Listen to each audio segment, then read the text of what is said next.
You know, when you think of Star Wars or Indiana Jones or Back to the Future, what do you see in your mind's eye? You don't just see a movie title, right? You see an adventure. Well, today we're going to honor the artist who held the brush behind those dreams, a man whose work you absolutely know by heart, even if you never knew his name. And it's with a really heavy heart that we have to mark his passing in October of 2025. You know, this isn't just the loss of a great artist. It feels like the end of an era. The era when movie posters were, without a doubt, true works of art. I mean, his hand-painted posters, they were so much more than just marketing. They were promises of magic, of excitement, of something truly special. So today, let's take a look at the life and the incredible legacy of the master who always delivered on that promise. And his story, wow, it's as compelling as any film he ever worked on. It doesn't start in some grand, fancy studio. No, it begins in a childhood of poverty, just fueled by this raw passion that you couldn't contain it. I mean, just listen to that. This quote, it captures everything about him. For Drew Struzan, art wasn't a choice. It was a necessity. It was like breathing. It just speaks volumes about that raw, undeniable drive to create, no matter what the circumstances are. So that raw talent eventually led him to the prestigious Art Center College of Design right here in Los Angeles. And this was the place where that raw instinct was forged into real discipline.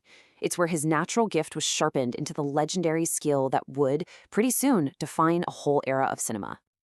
But here's something you might not know. Before he became Hollywood's go-to artist, he was the visual voice for some of the biggest bands on the planet. He actually made his mark first in the world of music. Just get a load of this list. I mean, from Black Sabbath to the Beach Boys, the range is just incredible, right? And his cover for Alice Cooper's Welcome to My Nightmare? It wasn't just a hit. Rolling Stone magazine named it one of the top 100 album covers of all time. So yeah, this was where he proved he could capture an entire world in a single stunning image. Well, as you can imagine, his success in music inevitably opened the door to Hollywood. And once that door was open, he didn't just walk through it. He basically painted right over it, creating a visual language for an entire generation of film. This timeline, it's just staggering. It all kicked off with that iconic circus poster for Star Wars in '77. Then came the legendary collaborations with George Lucas and Steven Spielberg. He defined the rugged charm of Indiana Jones, the rain-soaked grit of Blade Runner, and of course, the wide-eyed wonder of the Goonies. By the time he reimagined the entire Star Wars trilogy in '97, his style was the look of epic adventure, period. But his genius, it wasn't just about his vision. It was about performing absolute miracles under pressure. Which brings us to one of the most legendary stories in the history of movie posters. Seriously. 24 hours. That's the deadline he was given, less than a single day, for the poster of a major motion picture from director John Carpenter. Okay, so the call comes in late.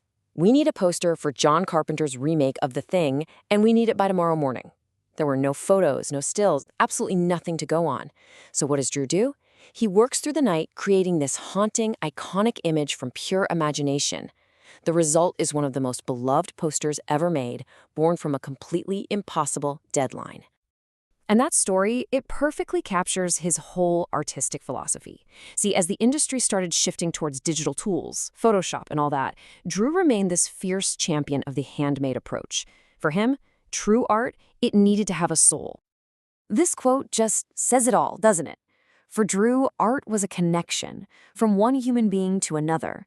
He felt that the shift to computers, while maybe it was more efficient, it sacrificed that essential human element, that spark that makes a piece of art truly live and breathe. And the distinction he saw was just so crucial. On one side, you have the tools of his trade, airbrush, pencils, paint, all of it guided by a single, powerful artistic vision. And on the other, you have the digital equivalent, Photoshop, computer graphics, often driven by a committee and marketing briefs. For him, one was pure creation, the other was just assembly. Even after he officially retired, his influence never ever waned. His later years became a time of reflection, even as he faced some really profound personal challenges. So he officially retired back in 2008, but he couldn't stay away completely. Friends like Guillermo del Toro would occasionally coax him back for just one more masterpiece. In his final years, he bravely faced a battle with Alzheimer's. But his legacy, that was already secure. He didn't just create posters, he created a visual language for adventure and wonder that continues to inspire artists to this very day. Ultimately, this is it. This is how he'll be remembered. He took the fleeting dreams that were projected onto a screen and gave them a permanent physical form. He made movies feel like modern myths. So the next time you see one of his posters, for Star Wars, for Indiana Jones, for Back to the Future, just take a second. You're not just looking at an advertisement. You're looking at the work of a true master who captured lightning in a bottle, time and time again, and gave a face to the stories that we will never ever forget.